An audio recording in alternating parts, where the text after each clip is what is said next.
Halo semua, kembali lagi di Nabla. Nah, jadi untuk Nabla kali ini, materi yang akan kita bahas itu adalah potensial listrik atau dikenal dengan beda potensial.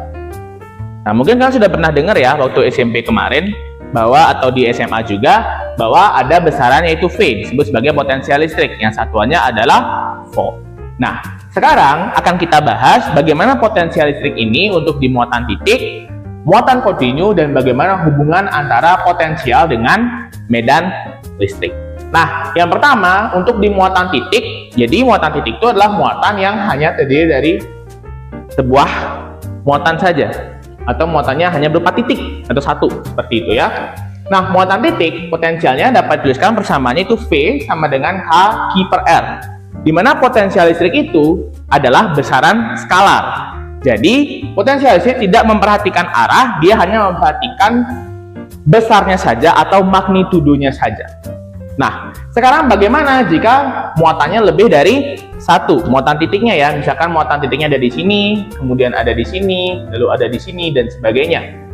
Nah, kita bisa gunakan potensialnya yaitu adalah V sama dengan sigma atau total dari potensial masing-masing. Ini V1, ini V2, ini V3.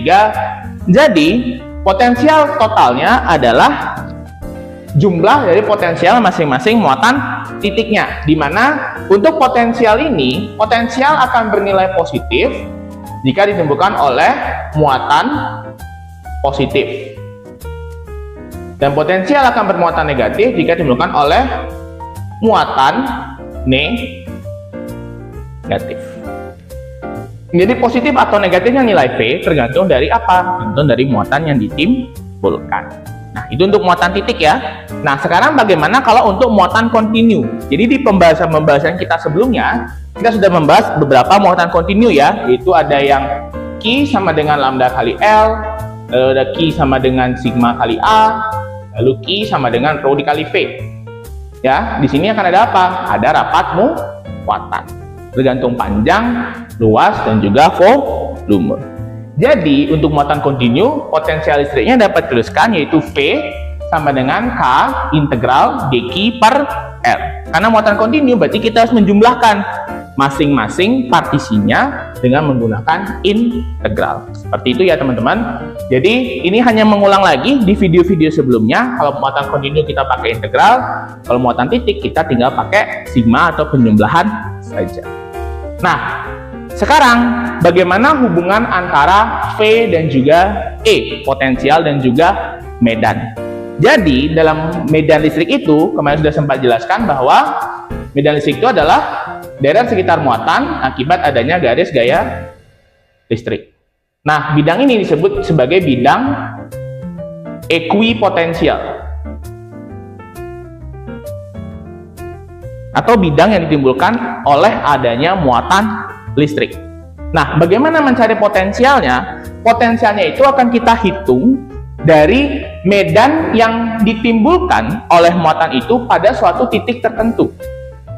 Nah, potensialnya dapat dicari dengan menggunakan integral, yaitu V sama dengan minus integral E dot dr, di mana E adalah medan listrik dan dr adalah perubahan posisinya.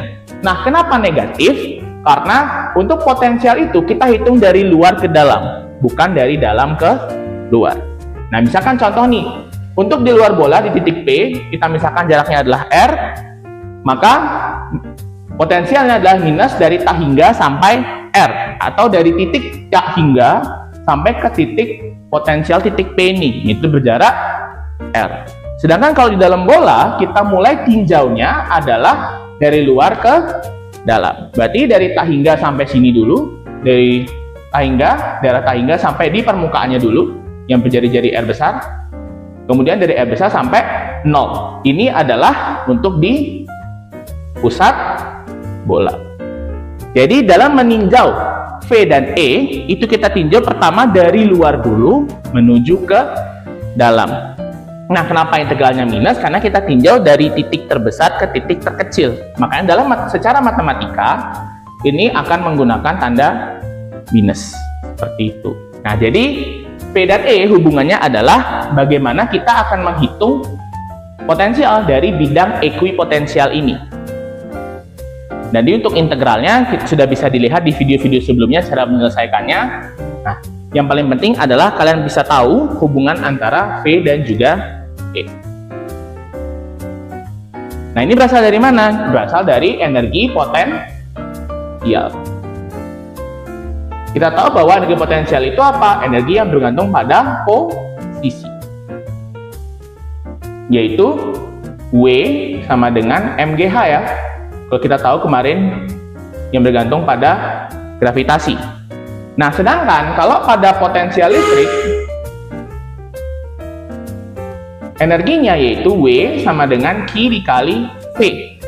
Di mana energi itu rumusnya adalah W sama dengan integral F dot dr. Gaya dikalikan dengan posisi. Kalau gaya dipakai apa? Tentu saja gaya Coulomb. W sama dengan K per R kuadrat dikali R. Berarti K per R. Nah, K per R apa? Potensial listrik ya. Sehingga energi potensialnya akan menjadi Q dikali dengan V. Seperti itu. Jadi, semua rumus-rumus ini didapatkan dari hubungan antara energi potensial dan juga dengan gaya. Itu adalah di sini.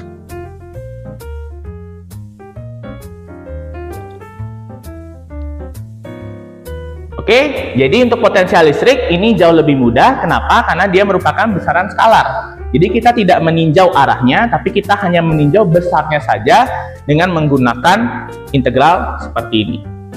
Oke, jadi ini untuk penjelasan singkat terkait potensial listrik. Sampai ketemu di video selanjutnya.